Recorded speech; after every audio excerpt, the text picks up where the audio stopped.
El domingo pasado comenzamos a hablar de algo que llamamos el rol profético de la iglesia o una iglesia profética, pensando básicamente en cómo respondemos como iglesia en medio de una crisis como la que estamos viviendo.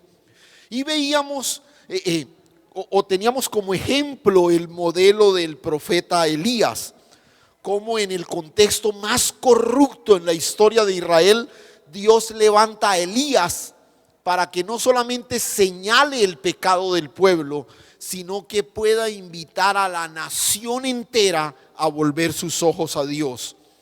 Y muy interesante porque todo Israel se había volcado tras la adoración de otras deidades. Y Elías aparece en escena diciendo con su nombre: Jehová es mi Dios. Jehová es mi Dios. Entonces decíamos que una iglesia que responde al desafío profético primero es una iglesia que tiene claro cuál es su nombre. ¿Cuál es su nombre? Recuerda, existimos para que el nombre de Dios sea honrado y glorificado y su propósito se manifieste en nosotros. La otra cosa que el texto dice de Elías es que era por allá de un lugar que nadie conoce, de Tisbe. No era importante el origen de Elías, era importante el lugar de donde él espiritualmente venía. Ojo, la iglesia no tiene su origen en un sector de la sociedad ni de la política. La iglesia tiene su origen en Cristo. Fue de la vida del Cristo resucitado que nació la iglesia. Y otra vez, como analizábamos, podrán cerrar los auditorios, pero la iglesia que nace en Cristo, la palabra dice que ni las puertas del infierno podrán detenerla. La tercera cosa que veíamos el domingo anterior, y estoy recapitulando para que nos conectemos con lo que quiero dejar en sus corazones en esta mañana, es que una iglesia que asume un rol profético tiene el compromiso primario con la sociedad. Escúchame, nuestro compromiso primario con la sociedad no es poner votantes, no es tener congresistas, senadores, concejales, alcaldes, gobernadores. El compromiso primario de la iglesia con la sociedad es manifestar a Cristo. La predicación y la oración se constituyen en el principal aporte de la iglesia a la sociedad. Y finalmente analizábamos que una iglesia que asume su rol profético es una iglesia que tiene claro su hábitat, su ubicación, y su ubicación es la clave de su fortaleza. Recuerda, Elías aparece en escena y dice: vive Jehová en cuya presencia estoy. Elías tenía claro que aunque estaba frente a Acab, el monarca más intimidante de Israel, él estaba en la presencia de Dios. La iglesia que vive cultivando la presencia de Dios le dará a la sociedad exactamente lo que ella necesita. ¿Qué necesita la sociedad? Necesita a Cristo. Ahora, quiero desarrollar un poco más este llamado que tenemos en este momento crucial de la humanidad. Sobre todo mirando algunos elementos que nos regala el profeta Elías y su papel determinante en la acción de Dios cuando la nación estaba profundamente secularizada, paganizada. Escúchame, nada diferente a lo que pasa hoy en día. Ver la sociedad de Israel en la época de Acab es exactamente lo mismo que ver la sociedad nuestra en la época de hoy. Pero quiero que volvamos al texto ahí en la palabra, en el primer libro de Reyes, el capítulo 17. Vamos a leer ahí unos versículos. Capítulo 17 del primer libro de Reyes. La palabra dice: entonces Elías Tisbita, que era de los moradores de Galaad, dijo a Acab: vive Jehová Dios de Israel en cuya presencia estoy, que no habrá lluvia ni rocío en estos años sino por mi palabra. Y vino a él palabra de Jehová diciendo: apártate de aquí y vuélvete al oriente y escóndete en el arroyo de Querit que está frente al Jordán. Beberás del arroyo, y yo he mandado a los cuervos que te den allí de comer. Y él fue e hizo conforme a la palabra de Jehová, pues se fue y vivió junto al arroyo de Querit, que está frente al Jordán. Y los cuervos le traían pan y carne por la mañana, y pan y carne por la tarde, y bebía del arroyo. Pasados algunos días se secó el arroyo, porque no había llovido sobre la tierra. Una historia que conocemos, pero quiero destacar un par de elementos significativos en el desafío de la palabra para nosotros hoy. Una iglesia que asume su rol profético en medio de esta situación, y ojo con lo que te voy a decir, es una iglesia que se mueve entre el secreto y la manifestación. Repito, es una iglesia que se mueve entre el secreto y la manifestación. Y de pronto no resulte clara la expresión, pero tenme un poquito de paciencia y voy a tratar de explicarla en los próximos minutos. Escucha esto. La iglesia no es protagonista per se. O sea, la iglesia no es protagonista en sí misma. No. La iglesia solo es protagonista en la sociedad cuando manifiesta a Cristo. Cuando manifiesta a Cristo. Es más, escucha esto que voy a decirte. El protagonismo de la iglesia como el proyecto de Dios debe crecer inversamente proporcional al estrellato de sus miembros o de sus líderes. Me explico. Si yo como líder de la iglesia soy la estrella de la sociedad, algo no está bien. Porque repito, la iglesia como proyecto de Dios debe crecer en medio de la sociedad inversamente proporcional a lo que crecen sus miembros, sus líderes. Aquí no importa si usted sabe cómo me llamo yo o no. Aquí importa es que usted se encuentre con Dios a través de la palabra que recibe. Ese es el rol de la iglesia. Aquí no importa cuántos somos. Aquí no importa cuántos, de qué tamaño son nuestros auditorios. Aquí lo importante es que la iglesia sea el instrumento de Dios para la transformación de la vida, de los hogares. Y es interesante, Dios envía el profeta a Querit. Nota, para recrear un poquito la historia. Elías llega ante la presencia de Acab y le dice: no va a llover hasta que yo diga, punto. Pero luego Dios le dice: ahora apártate y escóndete, y lo manda a un lugar llamado Querit. Querit es una palabra que significa cortar. ¿Qué hace Dios con Elías?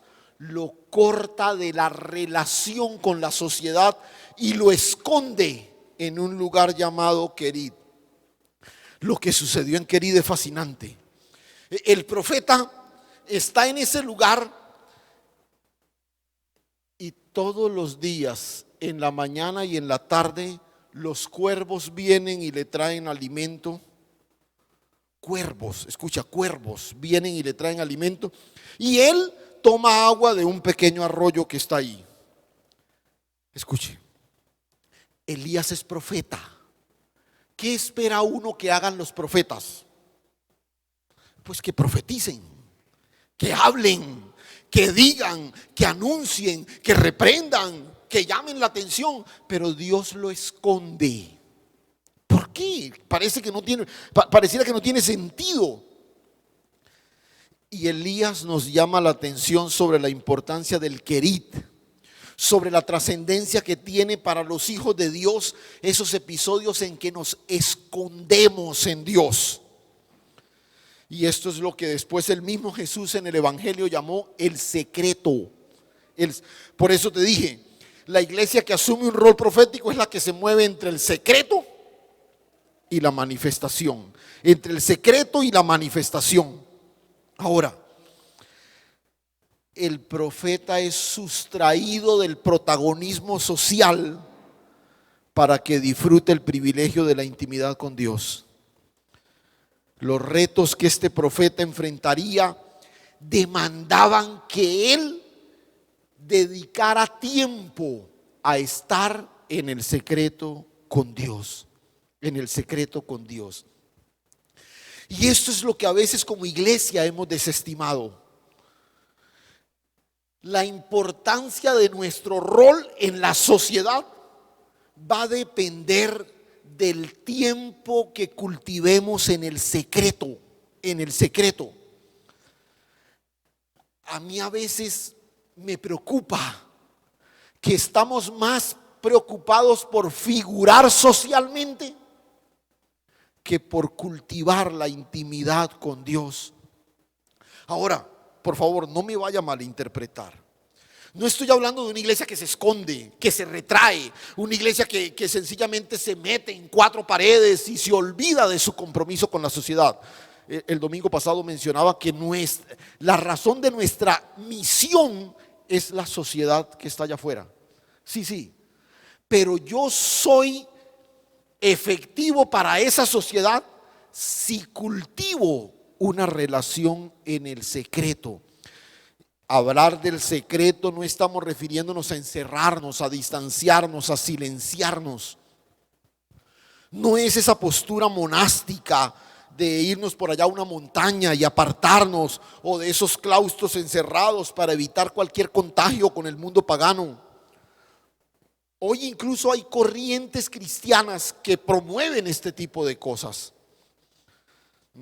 Conocí el caso de un grupo de empresarios muy poderosos económicamente que están construyendo toda una ciudad en los Estados Unidos para que habiten en ese lugar solamente cristianos, con todo un proyecto de autosostenible.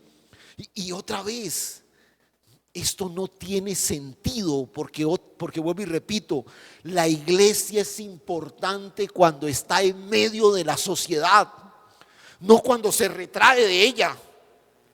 No, de eso no se trata. Pero podemos correr el riesgo del otro extremo, ¿no? Y es el extremo del protagonismo gubernamental. Hay algunos que están convencidos que cuando haya un cristiano en la presidencia, cuando el porcentaje mayoritario del Congreso sea cristiano, cuando los alcaldes sean cristianos, entonces este país va a cambiar. No, eso no es cierto. Eso no es cierto. Es más, no es a eso que nos llama el Señor. Entonces tenemos una corriente hoy, por ejemplo, que promueve que la iglesia debe apoderarse de los montes de gobierno de la sociedad, y mencionan hasta algunos. La iglesia debe estar en el gobierno, en la economía, en la educación, en el deporte, no sé qué, y la iglesia debe tomar el control de esas áreas. Escúchame esto. Mira una cosa muy curiosa. Los dos momentos de la historia en que eso sucedió son probablemente los dos momentos más oscuros de la historia de la iglesia. Y permíteme que te lo explique. En el siglo III, cuando el emperador Constantino se hizo cristiano y cristianizó todo el imperio, era importante ser cristiano, porque todo el imperio era cristiano. La iglesia comenzó a manejarlo todo. Toda la sociedad era manejada por la iglesia, y vivimos el momento de corrupción más grande que la iglesia ha vivido en toda su historia. Ojo, la iglesia apoderada del gobierno, pero distanciada del secreto. Pero luego en el siglo IV surge el movimiento monástico o el monacato, que fue como una especie de reacción a lo que sucedió con Constantino. Entonces comienzan a surgir los monasterios. La iglesia se va a las montañas, la iglesia hace grandes edificaciones para que sus fieles se metan ahí y no se contaminen con la sociedad pagana. Y otra vez, eso dio origen a las más grandes desviaciones que hoy tenemos en medio de la iglesia. Nota, estos dos momentos en que estos dos momentos se constituyen en el lunar más grande que hay en toda la historia de la iglesia. Pero entonces, ¿cuál es el llamado de la iglesia? Escúchame, por favor. Por eso te decía, es la iglesia que se mueve entre el secreto y la manifestación. O sea, ojo, ¿qué hace Elías? Elías va a la corte de Acab, se para frente al rey y le dice: no va a llover hasta que yo diga. Punto. Manifestó ante el rey lo que Dios le dijo: no va a llover hasta que yo diga. Pero luego, ¿qué hace Dios con Elías? Lo esconde en Querit. Lo lleva para que disfrute un tiempo en el secreto, para que disfrute de conocer al Dios que lo había enviado. El Señor lo corta de toda relación social para meterlo en una comunión personal.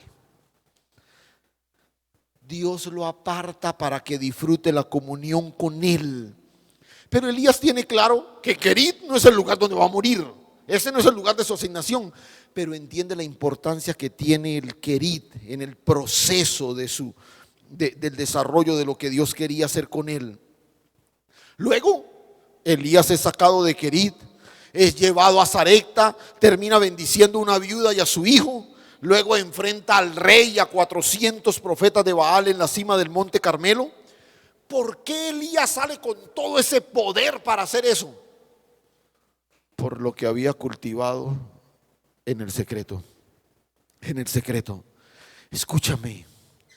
La transformación se opera en el secreto. Es la gloria de Cristo la que se manifiesta en público. Por eso debemos entender que la iglesia no es una comunidad de personas que cambiaron sus conductas. No. La iglesia es una comunidad de personas transformadas por la obra de Cristo Jesús y que ahora manifiestan la vida de Cristo. Esto no es de los que antes tomaban y ahora no toman. Esto es de los que antes adulteraban y ahora no adulteran. No, escúchame, esto tiene que ver con personas que han sido transformadas por el poder de Dios. Ahora de pronto tú te preguntarás: bueno, pastor, listo, esta es una iglesia que se mueve entre el secreto y la manifestación.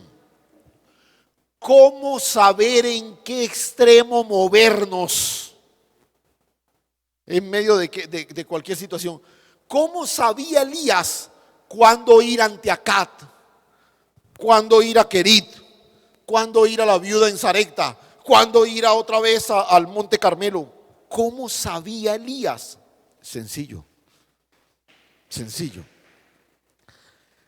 El Dios que lo envió a Acab ahora lo envía a esconderse en Querit. Y estando en Querit, lo envía después a Sarepta. Y estando en Sarepta, lo envía después nuevamente al rey. Escúchame. ¿Cómo saber cuándo debo estar en el secreto y cuándo debo salir a proclamar lo que Dios ha dicho? Reconociendo la voz de Dios a través de su palabra. Y mira, cuando no desarrollamos un balance entre el secreto y la manifestación, caemos en la ruta de la autopromoción. No existimos como iglesia para autopromovernos. Existimos como iglesia para manifestar a Cristo. Para manifestar a Cristo.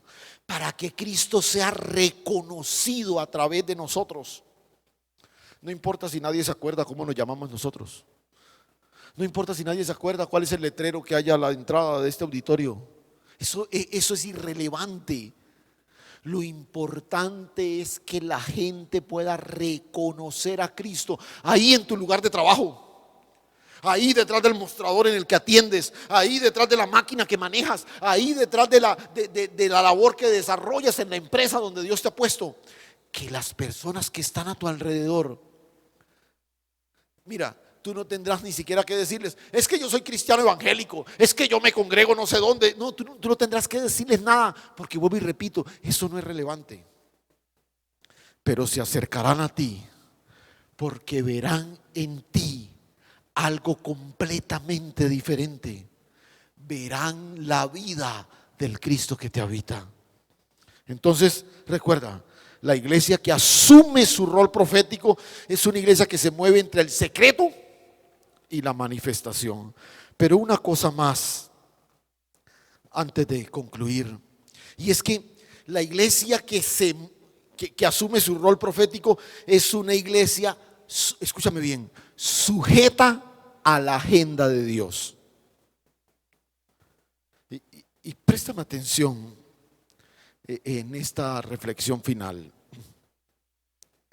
Repito, una iglesia sujeta a la agenda de Dios. Y quiero confesarles algo. Elías es uno de mis personajes favoritos en la Escritura. Siempre he dicho que Elías está entre el top 5 del Antiguo Testamento, sin duda alguna. El profeta Elías está ahí por alguna razón, Dios lo escogió para que apareciera en la transfiguración al lado de Jesús. Y cada vez que yo leo la historia de Elías, me surge la tentación, como la tendencia de organizar mentalmente los acontecimientos de manera distinta como están en la Escritura. Porque, por ejemplo, Elías se para frente a Acab y le dice, no va a llover hasta que yo diga. Y ahora Dios le dice, escóndete.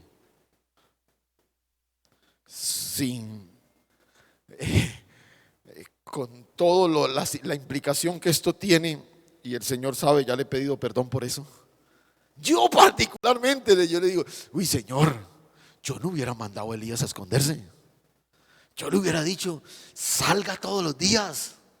Dígale al rey, si ve que no ha llovido y no va a llover porque usted es un rey pagano, porque usted no se ha arrepentido por esto y lo otro, pero Dios lo mandó a esconderse.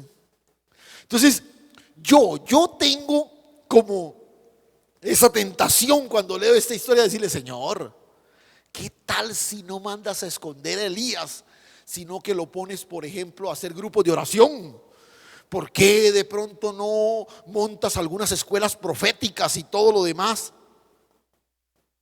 La sequía comenzaba a avanzar, o sea, se estaba cumpliendo lo que él dijo. Era como para poner el dedo en la herida y decirle al rey, tú te has apartado de Dios y por eso es que los cielos se cerraron.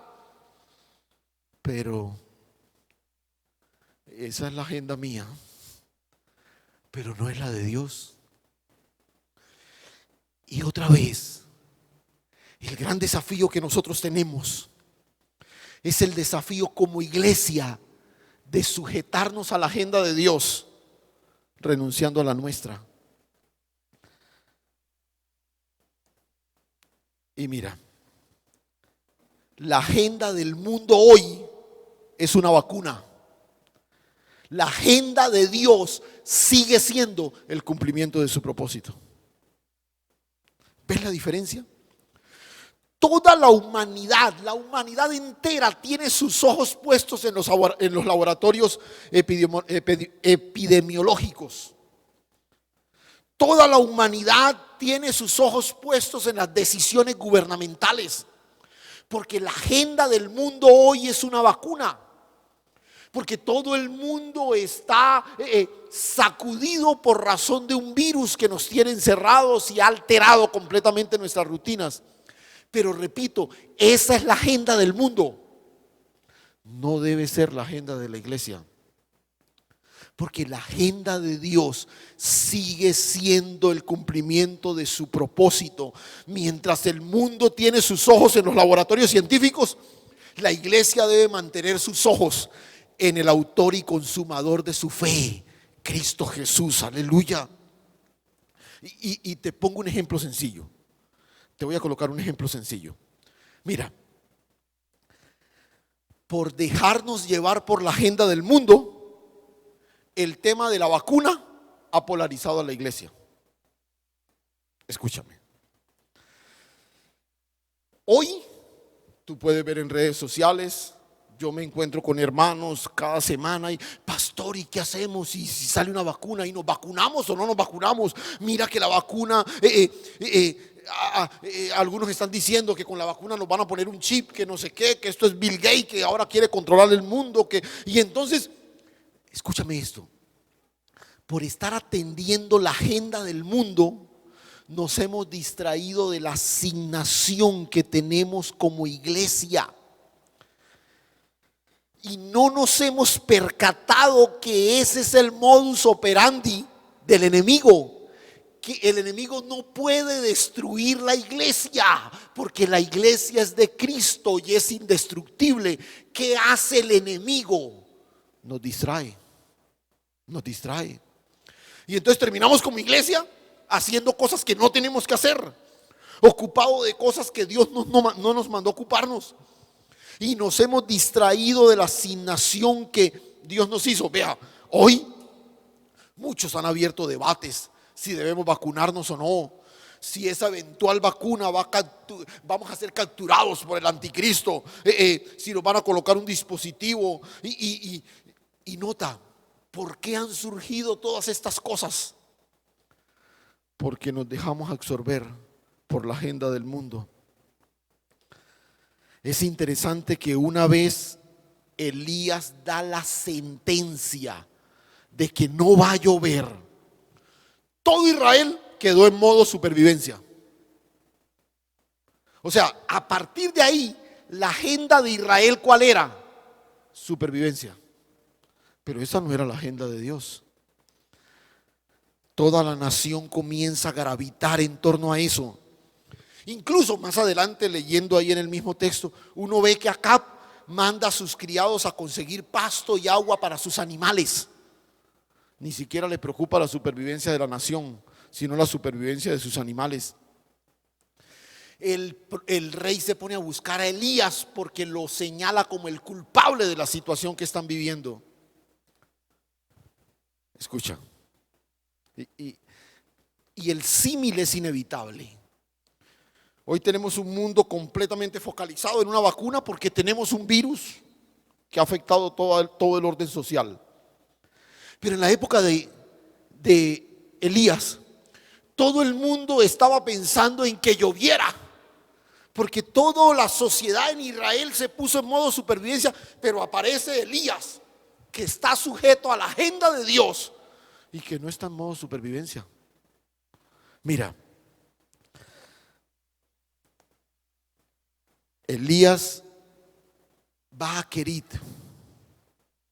En Querit no hay nada. ¿Y por qué sabemos que en Querit no hay nada? Porque tenían que venir cuervos en la mañana y en la tarde trayéndole comida al profeta. O sea, no hay nada. ¿Qué era lo único atractivo de Querit? Un arroyo pequeñito que pasaba por ahí y que con el tiempo se secó. ¿Y por qué se secó el arroyo? Pues porque no llovía. Porque no llovía. Luego Dios lo manda a Sarepta. Y es muy interesante porque Dios le dice: he preparado una viuda para que te sustente. Y Elías llega a Sarepta y mire el cuadro que dibuja el escritor bíblico. Llega a Sarepta y se encuentra una viuda que tiene un hijo y le dice: estoy preparando la última ración de comida que tengo para sentarme con mi hijo y esperar la muerte, porque no tenemos más. O sea, Elías sale de Querit, donde el arroyo se seca, y va a Sarepta, donde hay un cuadro peor: una mujer con su hijo comiendo la última ración que tienen y esperando morir. Pero por favor, no pierda de vista los detalles.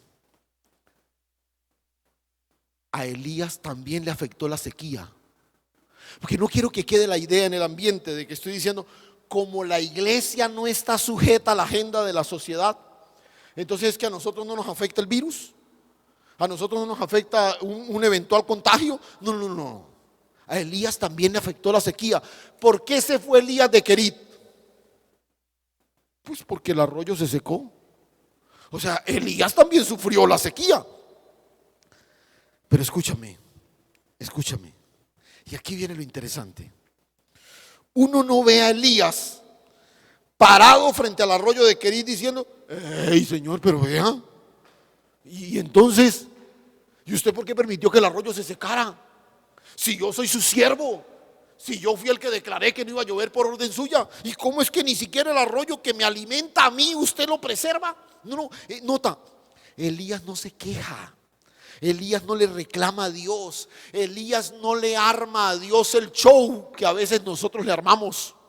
Ay, Señor, ¿por qué me está pasando a mí? Y mira esta situación con mi familia. Y mira esto en el trabajo. Y mire, le armamos unos shows a Dios. ¿Qué hace Elías? Identifica la voz de Dios para responder en obediencia.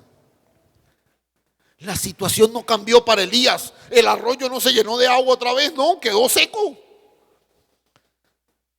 Pero Elías estaba sujeto a un orden superior.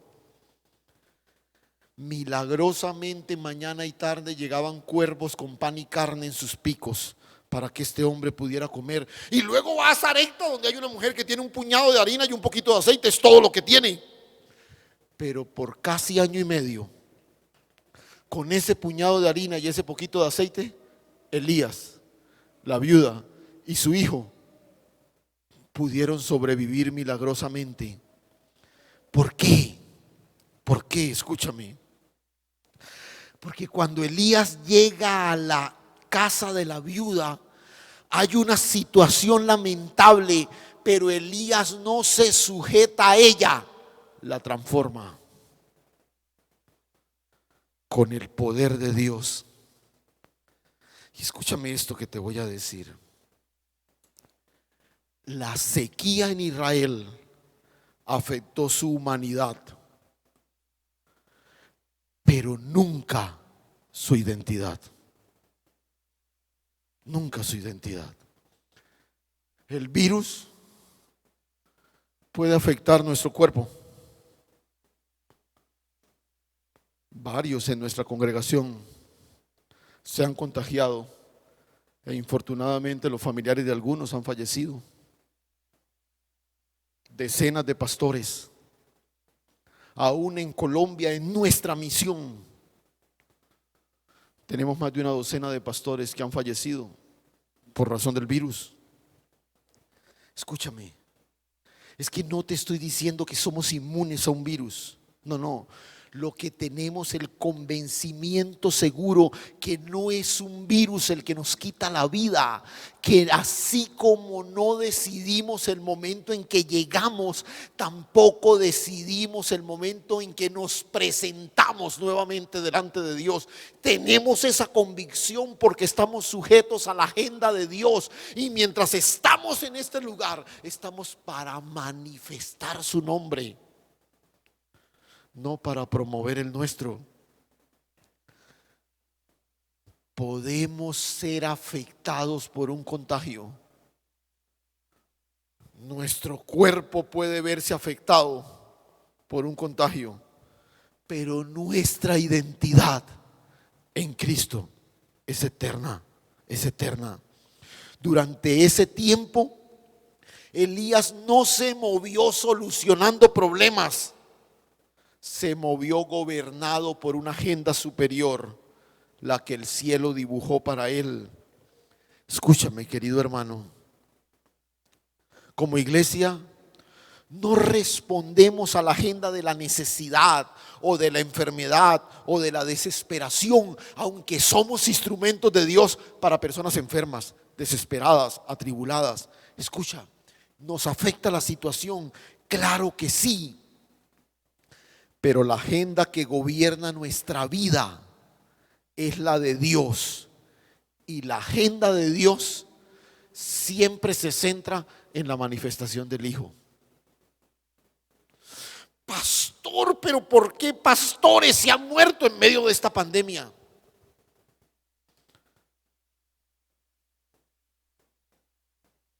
Pastores se mueren todos los días. Personas se mueren todos los días.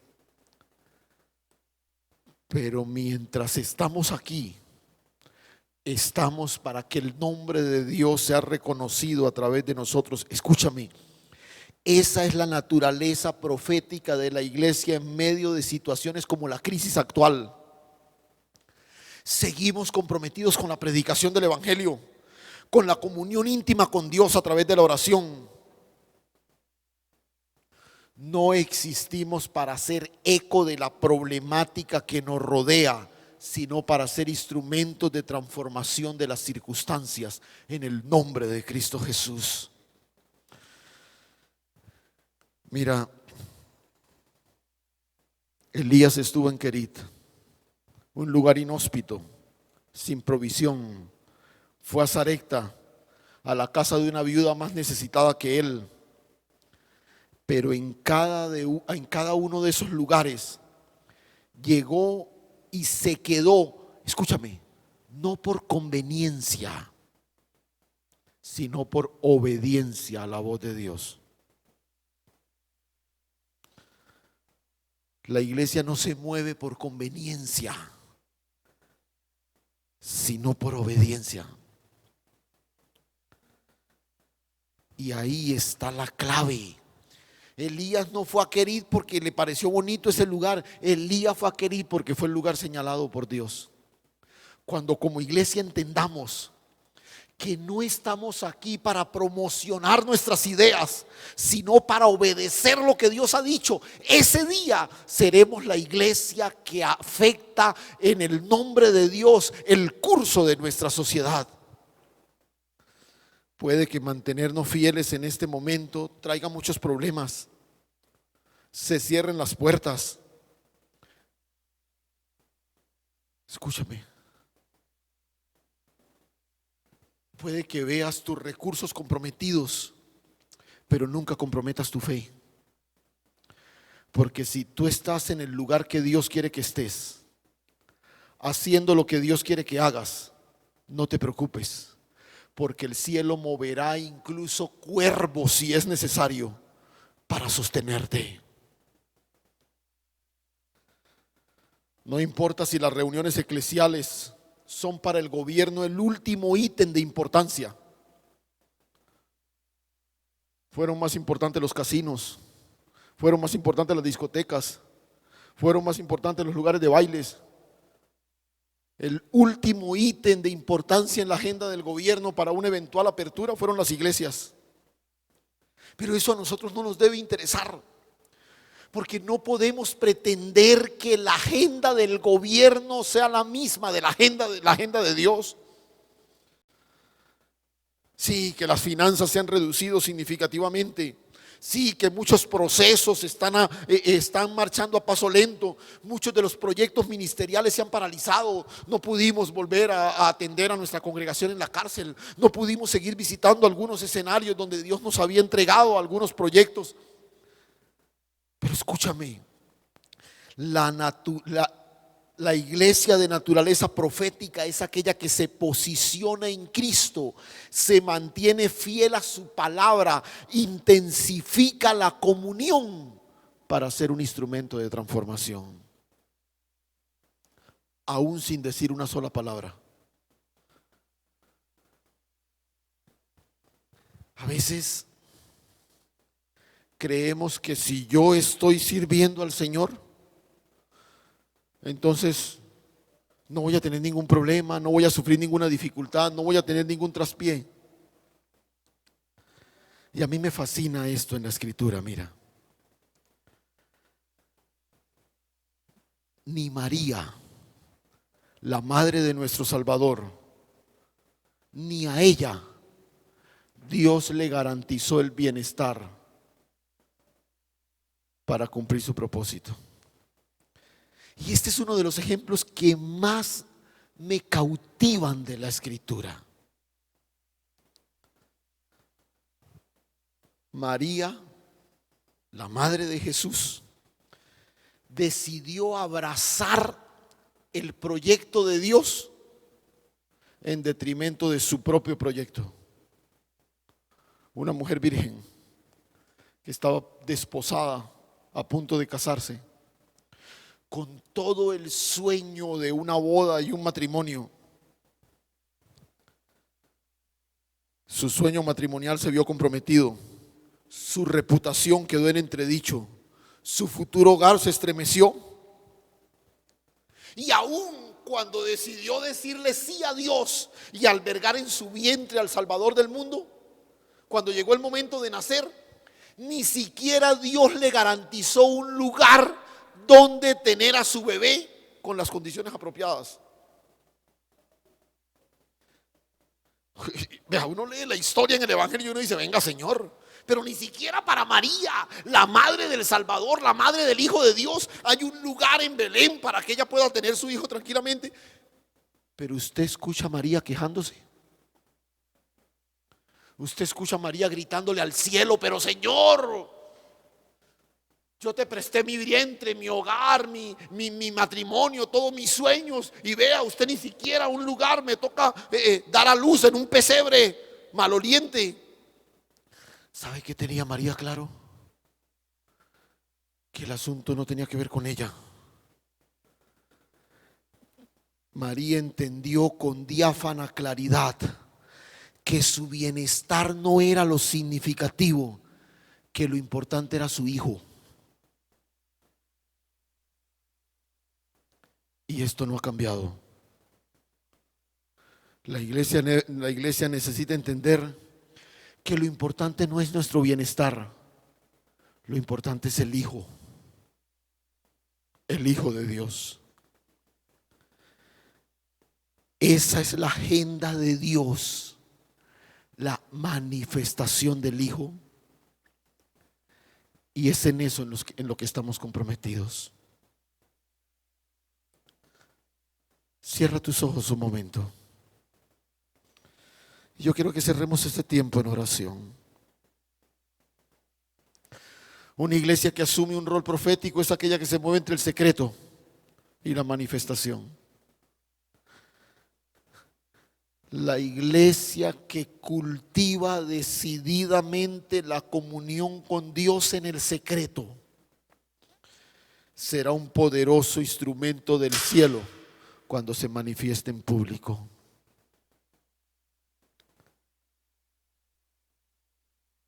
Padre, gracias. Gracias, Señor. Gracias por la oportunidad que nos das en esta mañana de apreciar en la Escritura el desafío de responder al papel profético de la iglesia en medio de la situación actual, Señor. Un mundo aterrorizado, un mundo encerrado.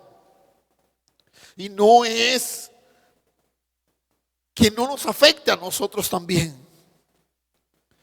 La situación de la pandemia por razón de un virus también nos afecta, pero no se nos olvida que estamos gobernados por una agenda superior, la agenda de Dios para nosotros. Padre, gracias. Gracias, Señor. Ayúdanos a responder, Señor, al desafío de ser la iglesia que la sociedad necesita. No la iglesia grande, numerosa, representativa, sino la iglesia que es la clara expresión de la imagen del Hijo, Jesucristo nuestro Señor. Gracias, Padre. A ti toda la honra y toda la gloria en Cristo Jesús. Amén.